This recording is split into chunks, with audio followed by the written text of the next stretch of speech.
గొర్రెల పథకము ఎన్ని గొర్రెలు ఇచ్చిండ్రో ఎన్ని గొర్రెలు ఉన్నాయో ఇవాళ మొత్తం లెక్కలు తేలినాయి. గొర్రెల మీద ఏసీ బోళ్ళు ఊరికి అట్లా మీద ఇట్లా తడిమి చూస్తే ఆల్రెడీ 700 కోట్లు గొర్రెల పేరు మీద దిగమింగినరని చెప్పి ఈరోజు రిపోర్ట్స్ వచ్చినాయి. కేసీఆర్ కిట్టులో ఏం అవినీతి జరిగిందో వారు కోరుకుంటే విచారణకి ఇద్దాం, దాని మీద కూడా పోదాం.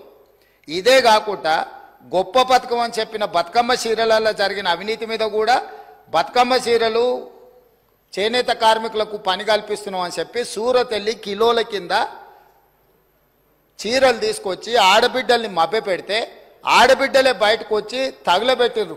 అవి ఏడగడుతురు వ్యవసాయ పొలాలలో పిట్టలను బెదిరించడానికి బతుకమ్మ చీరలు కడుతున్నారు. ఆడబిడ్డలు ఎవరు కట్టుకోలే అధ్యక్ష. అంటే బతుకమ్మ ఒక సెంటిమెంట్ తెలంగాణ ఆడబిడ్డలకు, ఆ సెంటిమెంట్ను కూడా దోపిడీకే ఉపయోగించుకున్నారు. గొర్రెలు మా యాదవ్ సోదరులు అమాయకులు మంచోళ్ళు, నమ్మితే ప్రాణం ఇచ్చేటోళ్ళు. మా కుర్మ యాదవ్ సోదరులను అడ్డం పెట్టుకొని వందలాది కోట్ల రూపాయలు కొల్లగొట్టి మింగుతే ఇవాళ వాళ్ళ పంపకాలలో పంచాయతీలు వస్తే పోలీస్ స్టేషన్లో వాళ్ళే ఫిర్యాదు చేసుకుంటే ఆ కేసు ఏసీబీ విచారణకు తీసుకుంటే ఇవాళ ఇప్పటికే మీదనే 700 కోట్ల రూపాయలు వచ్చినాయన్నారు. ఇప్పుడు ఈడోళ్ళు వచ్చి కూర్చున్నారు.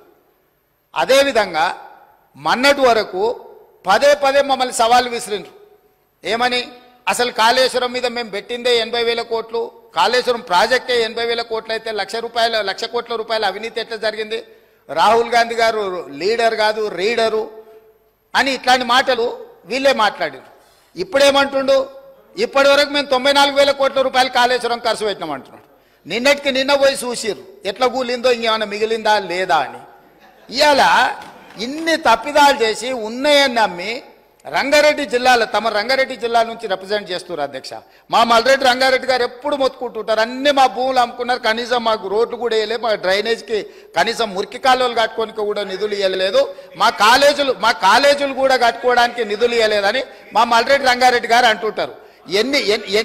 ఎన్ని వేల కోట్ల రూపాయల భూములు అమ్మినరో ఇవాళ లెక్క తీద్దాం అధ్యక్ష.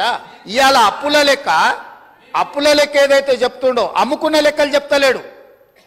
ఇవాళ మేము ఇది కట్టినాం, మేము అది కట్టినాం, ఈ కట్టడాలు చెప్తున్నాం, అమ్ముకున్న లెక్కలు కూడా తెలవాలి కదా అధ్యక్ష.